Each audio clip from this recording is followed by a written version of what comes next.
이준구 목사입니다. 이미 채팅창에 빠따 목사님 어서 나오라고 얘기하는 걸 보니까 3개월 전에 저희가 이 번개탄에서 제가 좀 약간의 무리를 일으키고 빠따를 들고 설쳤던 과거가 떠오르는 시간입니다. 여러분, 그러나 지금은 목요 예배 가운데 말씀을 나누는 시간이니까 우리 먼저 본문 말씀을 먼저 좀 찾아 읽으면 좋을 것 같은데요. 말라기 1장 1절에서 2절까지 두 절만 우리 읽도록 하겠습니다. 제가 먼저 여러분들께 봉독해 드리겠습니다. 여호와께서 말라기를 통하여 이스라엘에게 말씀하신 경고라. 여호와께서 이르시되 내가 너희를 사랑하였노라 하나 너희는 이르기를 주께서 어떻게 우리를 사랑하셨나이까 하는도다. 나 여호와가 말하노라. 에서는 야곱의 형이 아니냐. 그러나 내가 야곱을 사랑하였고. 아멘. 네, 여러분 평안하고 잘 지내셨죠? 약 한 3개월 만에 여러분들 뵙게 된 것 같은데요. 뜨거웠던 여름을 지나고 충만한 은혜, 또 풍성히 내려주신 은혜를 우리 수련회를 통해서 지나고 난 다음 코로나 때문에 현장 예배를 드리지 못하는 어려운 3개월의 시간을 보냈다가 이제 다시 교회가 예배가 열리고 현장에서 아이들을 만날 수 있는 시간에 대해서 얼마나 바쁘고 분주한지 모르겠습니다. 그 가운데 오늘 이제 분당에서 출발해서 우리 강한별 자매님의 저 버스킹 예배의 찬양을 들으면서 올라오는 이 길이 참 흐뭇하고 또 즐거운, 또 생각을 좀 정리하는 제 개인적인 좋은 시간이었다고 생각이 들어지고요. 여러분을 뵈면서 이렇게 말씀을 전하려고 오니까 한 3개월 전에 그 과거의 그 잘못, 과오를 또 많은 분들이 기억하고 계실까봐 참 두려웠는데, 나오기 전부터 이미 빠따 목사님이라고 불러주셔서 잊을 수 없는 하나의 닉네임이 생기지 않았나 생각이 듭니다. 여러분, 제가 오늘 여러분들과 함께 말씀을 나눌 제목은 그러나 내가 야곱을 사랑하였고 라는 제목의 말씀인데, 본문 말씀이 말라기입니다. 여러분, 말라기는 구약의 맨 마지막 책이죠. 이 마지막 말라기가 활동하고 난 다음 하나님께서는 약 430년이라는 시간 동안에 이스라엘 백성들을 떠나게 됩니다. 나타나지 않으세요. 제사 가운데 또 임재 속에 하나님을 보여주셨던 그분의 음성이나 그분의 임재가 전혀 430년 동안 그들이 제사를 지내고 하나님을 기려도 나타나지 않으시는 하나님의 침묵 기간이 이 말라기 이후로 약 430년이라는 긴 시간 동안 진행이 됩니다. 그리고 나서 시작되는 것이 바로 예수 그리스도의 복음의 시작이죠. 하나님께서 왜 430년이라는 시간 동안에 백성들을 떠나셨다가 자신의 아들을 구원의 도구로, 또 하나의 방법으로, 유일한 해결책으로 십자가라는 방법을 들고 나타나셨을까 생각해보면, 말라기가 활동했던 이 마지막, 구약의 마지막 때에 무슨 일이 있었길래 하는 궁금증을 유발하게 만들죠. 여러분, 이 말라기라는 책은 특별한 형식을 가지고 있는데요. 명제, 반박, 증거, 이 세 가지가 계속해서 돌아가는 총 6가지의 주제로 하나님과 이스라엘 백성들 간의 논쟁의 이야기를 담아놓은 이 책이 바로 이 말라기입니다. 다시 정리하면, 하나님께서 너희 이랬다라고 하시는 명제의 말씀이 등장하고 그에 대한 이스라엘 백성들의 반박이 나옵니다. 우리는 그렇게 하지 않았습니다. 우리가 뭘 어땠다고 그럽니까? 라고 따져 묻는 백성들의 태도가 나오고, 이에 대해서 하나님께서 반박할 수 없도록 증거를 내미시는 이 장면이 6가지의 주제를 가지고 말라기 안에 녹아들어 있습니다. 오늘 여러분들과 읽었던 1절과 2절의 본문 가운데에는 특별히 첫 번째 논쟁이 기록되어져 있는데, 그 논쟁의 그 제목이 바로 사랑이라는 논쟁입니다. 여러분, 이스라엘 백성들이 좀 과거의 역사를 살펴보면 좋을 것 같은데요. 이스라엘 백성들이 바벨론이라는 나라를 통해서 약 기원전 586년경에 멸망하게 되고, 하나님의 말씀, 특별히 예레미야를 통한 말씀대로 70년 동안이나 바벨론 땅에 가서 포로 생활을 경험하거든요. 근데 시편 137편 1절에서 이하로 보게 되면 그 바벨론에서의 이스라엘 백성들의 삶이 어떠했는지를 이야기를 해주고 있는데, 우리가 지금 시간상 읽어볼 수는 없지만 그 내용을 찾아보시면 바벨론 강가에서 이 바벨론 사람들이 이스라엘 백성들에게 너희 예배할 때 부르고 추던 그 악기를 키면서 노래 한번 불러봐라. 너희가 잘하던 너희 예배하는 백성들 아니냐, 노래하는 나라 아니었냐 라고 하면서 한번 우리 앞에서 그렇게 해봐라 라고 이렇게 비아냥거리는 본문이 들어 있습니다. 그때 이스라엘 백성들이 그 바벨론 강가에서 울면서 그런 취급을 받고 있는 자신의 삶들을 너무나 애처로워하고 마음을 아파하면서 기록한 시편이 시편 137편이에요. 그때 이스라엘 백성들이 그 바벨론 강가라고 하는 것이 실제로 강이 아니라 강물을 끌어들여서 도심 가운데로 끌어들이는 노역 가운데 있던 차였는데, 이 백성들이 우리가 다시는 하나님을 거역하거나 우상 숭배하지 말자, 우리가 다시 고국으로 돌아가게 된다면 하나님의 마음을 아프게 하지 말자, 우리가 이토록 수치를 당하고 있는 걸 보면 이제는 하나님을 잘 예배하는 아름다운 백성이 되자라고 마음을 먹게 되었을 것입니다. 그래서 이 바벨론의 나라가 영원할 것 같았지만 하나님께서 말씀하셨던 그 약속대로 70년이 지났을 즈음 바로 이 고레스라고 하는 바사의 이 왕을 통해서, 황제를 통해서 칙령이 나오게 되는데, 이 고레스 칙령이라고 불리는 이 칙령은 그들 포로들의 종교와 문화를 인정해주라 라고 해서 전부 다 고국으로 돌아가게 만들죠.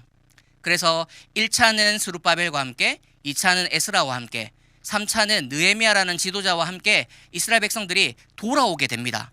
이스라엘 땅으로 돌아오는 것이죠. 근데 1차 때 가장 많은 사람들이 돌아오게 되고, 1차 때 돌아왔던 사람들이 정말 이 나라에 향한 정말 애끓는 마음, 우리가 돌아가서 무너졌던 성전을 다시 세우고 우리가 회복할 신앙이 있어야 하고 가정을 다시 세워 올리자라는 큰 꿈을 꾸고 돌아오게 되었을 것입니다. 그런데 이 말라기가 활동했던 시간이 바로 1차로 돌아왔던 그 포로 기환으로부터 약 100년 정도가 흐른 시간이었습니다. 그러니까 이스라엘 백성들이 바벨론 포로를 마치고 돌아와서 성전을 짓고 성벽을 세우고 신앙으로 한번 이제 잘 해보자라고 대각성을 이루고 하나님께 돌아가자고 예배하고 제사하고 그렇게 마음을 다했는데, 그들 가운데에 변화되는 삶이 없자 하나님을 향한 원망과 불신이 마음속에 피기 시작했던 것이에요. 그래서 100년이라는 시간이 좀 지나면서 하나님으로부터 멀어지게 되었을, 제사는 왜 드리는지, 하나님은 살아계신지, 살아계시다면 왜 우리의 이런 어려움과 힘듦을 가만히 내버려 두시는지에 대한 이런 물음들에 대해서 이스라엘 백성들이 원망과 불평이 하늘을 치솟고 있을 때쯤에 말라기가 하나님의 말씀을 들고 나타납니다. 그 첫 번째 말씀이 뭐냐면 1절의 말씀이죠. 1절에 이렇게 말하죠. 여호와께서 말라기를 통하여 이스라엘에게 말씀하신 경고라. 하나님께서 경고의 말씀을 시작하신다, 이렇게 말라기를 통해서 말씀을 주고 계시네요. 여러분, 경고라는 것이 무엇입니까? 이 경고라는 것은 실제로 이렇게 하겠다라고 하는 마음보다도 이럴 수 있으니까 그렇게 하기 이전에 그만둬라, 돌아와라, 반성해라, 다시는 그렇게 하지 마라 라는 말씀의 핵심이 경고라는 것 아니겠어요? 예를 들면 제가 두 아들을 키우고 있는데 저와 똑 닮은 아들들이 이제 9살, 6살인데요. 얘들이 이제 코로나를 겪다 보니까 집에서 막 이렇게 막 뛰려고 하니까 저희 집 아래에 이제 지하에 사시는 분이 계셔가지고 마음껏 뛰게 하지를 못하니까 한날 나를 잡아서 이게 용인의 큰 키즈 카페를 알아보고 저희 아내가 알아봐서 거기로 데려갔습니다. 들어가자마자 이렇게 뭐 손소독해야 하고 열 체크해야 되는데 얘네들이 저희가 막 이렇게 계산하는 중에 이미 없어지고 사라져 버렸어요. 어디를 갔나 찾아봤더니 막 방방 뛰고 있고 막 고함을 지르면서, 사람이 별로 없다 보니까 자기 나라 자기 세상이 온 것처럼 막 고함을 지르면서 놀고 있는 모습을 보게 되었습니다. 근데 제가 이게 한 10분 정도 지켜보다 보니까 아빠로서 걱정되는 부분이 한 가지가 있었어요. 그게 뭐냐면 징검다리를 건너가는 놀이기구 같은 게 있었는데 이 9살, 6살짜리가 넘어가기가 좀 쉽지 않은, 거리가 좀 있는 징검다리가 보였길래 제가 사나, 너 그렇게 뛰다가 미친놈처럼 그렇게 뛰다가 다칠 수 있으니까 이제 좀 조심해야 되겠다라고 약간의 말을 하게 됐고, 그리고 시간이 좀 얼마 지나서 그래도 얘가 정신을 못 차리고 막 뛰다가 제가 경고의 말을 하죠. 사나, 그러다 죽는다, 다친다, 그만 뛰어라 라고 이야기를 해줬는데 아니나 다를까 여러분, 5분 10분 채 가지 않아서 큰아들이 보이지가 않는 거예요. 막 달려가 보니까 제가 딱 말했던 그 징검다리를 건너다가 넘어져서 이제 밑에 이렇게 푹 주저앉아가지고 배를 움켜잡고 있는 것이에요. 그래서 제가 보면서 아빠가 경고했지 않냐, 너 이렇게 하면 진짜 다친다고 내가 말하지 않았냐 라고 하면서 이렇게 데리고 와서 이렇게 괜찮냐고 막 물어봐주고, 그래서 우리 아들은 다시는 그 키즈 카페를 가지 않으려고 하고 있거든요, 여전히. 여러분 이게 경고의 핵심이지 않겠습니까? 하나님께서 이스라엘 백성들에게 말라기를 통해서 경고한다라는 말씀의 핵심이 뭔가요? 내가 이럴 수 있으니 이렇게 하기 이전에 그 마음을 돌려달라. 내가 이럴 수 있으니까 너희가 지금이라도 정신을 차리고 돌아오면 좋겠다. 나를 더 이상 마음 아프게 하지 않았으면 좋겠다. 너희들이 내 백성답게 살면 좋겠다라는 말씀을 듣게 하기 위한 하나의 마지막 조치가 바로 경고의 말씀이에요. 그런데 이스라엘 백성들이 이 경고를 듣지 않는 것이죠. 여러분 내려가서 2절에 보시면 여호와께서 이르시되 내가 너희를 사랑하였노라 하나 너희는 이르기를 주께서 어떻게 우리를 사랑하셨나이까 하는도다. 나 여호와가 말하노라 에서는 야곱의 형이 아니냐 그러나 내가 야곱을 사랑하였고. 이 한 절, 2절 한 절 안에 제가 좀 전에 말씀드렸던 말라기의 형식이 다 들어 있습니다. 명제가 뭔가요? 하나님께서 이스라엘 백성들에게 내가 너희를 사랑하였노라 이렇게 명제를 말씀하시죠. 그러니까 이스라엘 백성들이 딱 반박하기 시작하죠. 하나님께서 우리를 어떻게 사랑하셨습니까? 이렇게 대발라지게 묻고 있습니다. 여러분 여기서 지금 이 표현대로라면 하나님 우리를 어떻게 사랑하셨어요? 진짜 잘 몰라서 묻는 건데 어떻게 사랑하셨는지 한번 말씀해 주세요. 이런 표현이 아니라 여러분 약간 쌍심지를 켜고 어떻게 사랑하셨습니까? 이걸 만약에 여러분 경상도 버전, 부산 상남자 버전으로 바꾼다면 짤막하게 바꿀 수가 있습니다. 언제요? 딱 이렇게 말하면 한마디면 끝나거든요. 언제 사랑하셨습니까? 도무지 하나님 우리를 사랑했다는 것을 인정할 수가 없습니다라는 말을 백성들이 하고 있다는 것이죠. 거기에 대해서 하나님께서 증거를 대는 한 구절이 있죠. 제가 제목으로 잡은 그러나 내가 야곱을 사랑했지 않냐 이 말씀입니다. 여러분 여기서 나오는 이 두 사람의 비교가 나오죠. 에서가 야곱의 형이 아니냐. 그런데 내가 야곱 너 사랑하지 않았냐. 여러분 야곱이란 이름이 곧 이스라엘이라고 변화되는 것 알고 계시죠? 그러니까 하나님께서 이 사랑받을 자격 없던 둘째였던 이 야곱을 사랑해 주신 하나님의 사랑을 나타내기 위해서 에서와 야곱을 비교하고 계십니다. 그리고 심지어 3절부터 우리가 읽진 않았지만 5절까지 이 사랑 논쟁의 핵심부가 되는 이 2절 아래로 3절을 이용해서 3, 4, 5절을 읽어보시면 야곱을 사랑하기 위해서 에서를 미워하신, 에서를 저주하신 하나님의 증거들을 나열해주고 있어요. 여러분 이걸 살펴보게 되면 결론적으로 우리가 뭘 알 수 있게 되냐면 야곱 같았던 이스라엘 백성들을 하나님이 사랑하셨다라는 것이에요. 이스라엘 백성들은 하나님 우리를 어떻게 사랑하셨습니까? 우리가 바벨론 포로에서 돌아와서 100년 동안 참 열심히 해봤는데 변하는 거 하나도 없던데요. 이전에 다윗 때처럼 부국강병을 이루고 다시 한번 이스라엘이라는 이름의 명성을 우리가 되찾을 수 있을 거라 생각했는데 웬걸요? 제사 드려보고 성전 짓고 성벽도 세우고 우리가 하나님께로 마음을 돌리기 위해서 우상숭배를 다 척결하고 에스라를 통해서 말씀을 읽게 되고 울고 불며 하나님께 통회했음에도 불구하고 우리 삶에 변화되는 게 별로 없던데요라고 하는 이 이스라엘 백성들의 마음이 여기에 나타나 있는 현 주소입니다. 여기에 대해서 하나님이 이렇게 반박하시는 거예요. 그런데 얘들아 너희 사실 말하자면 너희 사랑받을 자격 없던 둘째 아니냐? 라는 말이죠. 여러분 우리 한국도 장자에 대한 개념이 되게 분명한 나라이지 않습니까? 첫째에게는 용돈을 줘도 한 장 더 주시고 먹을 걸 줘도 장남이라고 하면 하나 더 주시고 저도 제가 외동이라서 다른 사촌들에 비해서는 할머니나 할아버지의 이런 사랑이나 어떤 용돈을 받을 때에 조금 더 얹어주시는 그 덤의 사랑을 저도 늘 받아왔었거든요. 그런데 여러분 이스라엘은 한국보다 더하면 더하지 덜하지 않습니다. 장자만 이름이 기록되어지고 장자만 그 아버지의 유산과 어떤 업적을 이어받는 가문의 장자로 인정받는 것. 당연히 에서가 그렇게 되어야 했음에도 불구하고 오늘 말라기에서 하나님께서는 이스라엘을 이해시키기 위해서 야 야곱 너희들이 야곱 같은 둘째들인데 내가 너희를 사랑하기 위해서 첫째를 이토록 내가 저주하고 미워하면서까지 내가 너희를 얼마나 사랑한 줄 아니? 라는 말씀을 지금 이 사랑 논쟁 가운데서 해주고 있다라는 말씀이에요. 여러분 그런데 더 충격적인 것은 오늘 우리가 읽었던 2절의 말씀 중에 첫 번째 여호와께서 이르시되 내가 너희를 사랑하였노라 라고 할 때 이 표현이요 미완료라는 형법이 쓰여져 있습니다.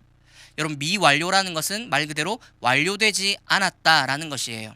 여전히 내가 사랑하고 있다라는 말씀을 하고 싶을 때, 또는 내가 계속적으로 지속적으로 너희를 사랑하고 있다라는 말을 할 때 이 미완료 형법을 사용하는데요. 하나님께서 이스라엘 백성들에게 이 논쟁 가운데 말하고 계실 때 내가 너희를 사랑했다 과거로 말씀하지 않으시고 내가 지금도 여전히 너희를 사랑하고 있노라 이렇게 표현하고 있다라는 것이에요. 이러한 하나님의 사랑 앞에 이스라엘 백성들의 반응은 주께서 어떻게 우리를 사랑하셨나이까 라는 것이죠.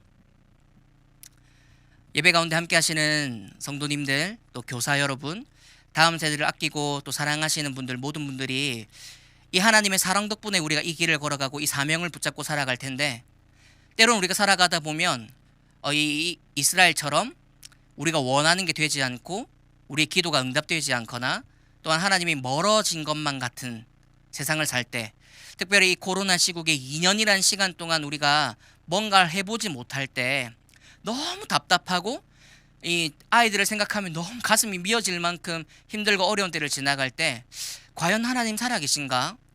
하나님 살아계시다면 왜 이 코로나를 이렇게까지 길게 내버려 두실까?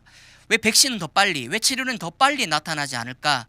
여러 많은 생각과 우리들의 의심 가운데 있을 수 있겠지만, 이럴 때에도 우리를 향한 하나님의 마음이 어땠는지를 말라기를 통해 살펴보면 하나님은 여전히 우리들을 사랑하였노라 라는 방식으로 사랑하고 계심을 깨닫습니다. 내가 너희를 사랑했었다, 지금은 아니다가 아니라 여전히 사랑하고 있다라고 말씀하시는 하나님을 우리가 뵙게 되는 것이죠. 사랑하는 성도 여러분, 바라기는 이제 교회 현장 예배가 이렇게 50% 열리게 되고 우리 아이들도 이제 백신을 접종하기 시작하고 이제 이번 겨울부터는 바라기는 우리가 모여서 하나님 말씀을 뜨겁게 만나고 은혜를 누리는 정말 귀한 현장의 예배가, 현장의 수련회가, 현장의 그런 은혜의 현장들이 열리기를 바라는 마음으로 우리가 기다리고 있을 텐데, 우리 아이들 마음속에 심겨진 또한 생겨난 하나님에 대한 의심이 생길 수 있고 우리 마음 가운데도 그럴 수 있다고 생각이 되어집니다. 하나님 살아계실까? 예배 드리면 뭐 하겠나? 진짜 이 예배를 받으시는 하나님은 계신 걸까? 계시다면 왜 지금 이렇게 가만히 내버려 두실까? 교회가 이렇게 공격받고 뭔가 교회가 차별받는 이런 상황들을 왜 가만히 두고 계시는 걸까? 여러 많은 오해와 생각들이 우리 마음속에 있겠지만, 분명한 것은 우리 하나님께서 사랑이셔서 우리를 여전히 미완료로 여전히 우리를 사랑하고 있다라는 사실을 우리는 생각하고 믿게 된다라는 것이에요. 번개탄 TV 가족 여러분, 하나님께서 우리를 미완료로 사랑하고 계십니다. 우리가 힘들고 때론 어려운 길을 지나갈 때 의심이 되고 오해할 때도 있는 건 사실이지만, 그럴 때에도 하나님은 삐지시거나 변하지 않으시고 우리를 여전히 사랑한다고 말씀하시는 분이 하나님의 사랑이죠. 그래서 성경은 하나님의 사랑을 나타낼 때마다 유일하게 아가페라는 이 단어를 쓰고 있다라는 것을 기억해 주시면 참 좋겠습니다. 우리의 사랑은 변하고 우리의 사랑은 상황에 따라, 환경에 따라, 우리의 마음과 감정에 따라 다 변하는 것이지만, 하나님은 절대로 변하지 않는 사랑으로 우리를 사랑하신다라는 것, 그 사랑을 우리가 먼저 받아 이 사랑이 꼭 필요한 이 다음 세대에게, 이 청소년 세대에게 이 사랑을 거저 물려주시고 베풀어 주시는 저와 여러분들 되시기를 예수님 이름으로 축복합니다. 그러나 내가 야곱을 사랑하였고 미완료로 사랑하신 그 하나님 사랑이 여러분들 가운데 충만하시기를 예수님 이름으로 축복합니다. 제가 기도하겠습니다. 사랑하는 하나님, 감사합니다. 오늘 목요 예배 가운데 말씀을 통해서 성도님들을 위로하고 우리 번개탄에 함께하는 모든 가족 여러분들이 이 말씀 가운데에 은혜 받고 위로를 느낄 수 있도록 인도해 주시기를 원합니다.